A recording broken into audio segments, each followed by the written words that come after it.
Graduate students are very independent, so we give them their own space, but also give them great common area and great resources. Current situation within graduate student education is that we're really focused on our own departmental training, and we're really focused on our own major. But that would only make us as good as what we do in our own field. One of the things that it allows is to take what is clearly these disciplinary silos and create an opportunity for people across these disciplines to live right in the same apartment. And I suspect some magical things really will happen as a result of us just setting an opportunity for students to try to create what solutions they have for really thorny problems. If I'm trying to handle some type of health crisis, I'm not just working with health professionals, I'm working with policymakers and lawyers.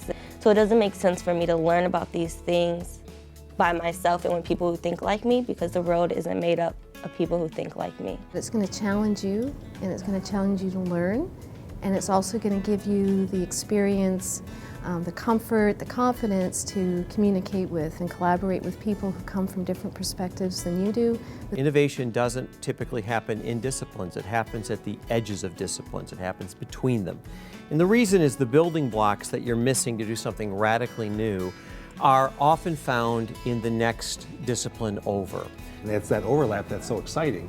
And it's that overlap that actually, when one can translate it to the other, sometimes using different words and different nomenclature, that the aha moment comes. The Munger community provides something that's very unique, because not only we get to interact with people from all across the campus, but also actually live together, and we build this community together. Kind of got to work with them and learn with them. Suddenly you understand how different fields outside of your own work, just because of the early exposure. And it's more interesting. The Ann Arbor market is actually really quite challenging to find a house where you could, in fact, quickly connect with the university. And this facility being on Central Campus, having an opportunity that quickly connects you to the institutional fabric. You're, what, a block or two from the diag. You can't beat that. You're really at the pulse of the university. Each individual gets your own separate bedroom and bathroom. The bedroom includes the queen-size bed, and the bathroom is also separate, so everyone gets your own.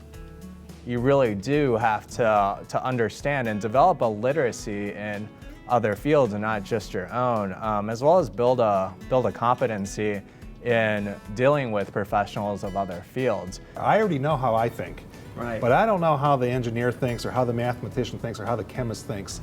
And I'm finding that my research is a lot better now since I've started getting different people into my group.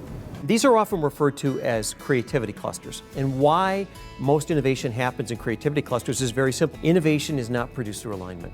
It's produced through constructive conflict or creative conflict. It's really finding a physical common ground to just be a sparking place for these interactions. If you live together with students of other schools, you kind of understand or gain a competency in dealing with them. In terms of creating a relationship that lasts and something that's more meaningful, this is the actual and only way to do it. It's not behind a computer. You have to be in contact. And there's nothing quite like the immediate reaction that you get from somebody in real time. Being there in person is going to be what it's going to be like when you have a job. It's not so much the books that create the campus, it's the people that you interact with day in and day out, how remarkable they are, how much they've accomplished at such a young age, and how different you are. If you're graduating today, you need something that's going to differentiate you from everybody else. It's a very competitive job market. And the way you're going to get that something else is by partnering, working with people outside of your discipline, not just outside of your discipline, have very different ideas about the world. They have a different form of dominant logic. Having had those experiences in the formative years of your professional education, you're going to look different and going to think differently than someone who's just, lived on their own or in a sort of more traditional setting. They always say networking is key to getting you anywhere. So now your network won't just be among doctors or among pharmacists. You'll know the painter, you'll know the computer designer, you'll know the engineer, and you'll still be a pharmacist or a doctor. And who knows how those are going to interact and actually change your career.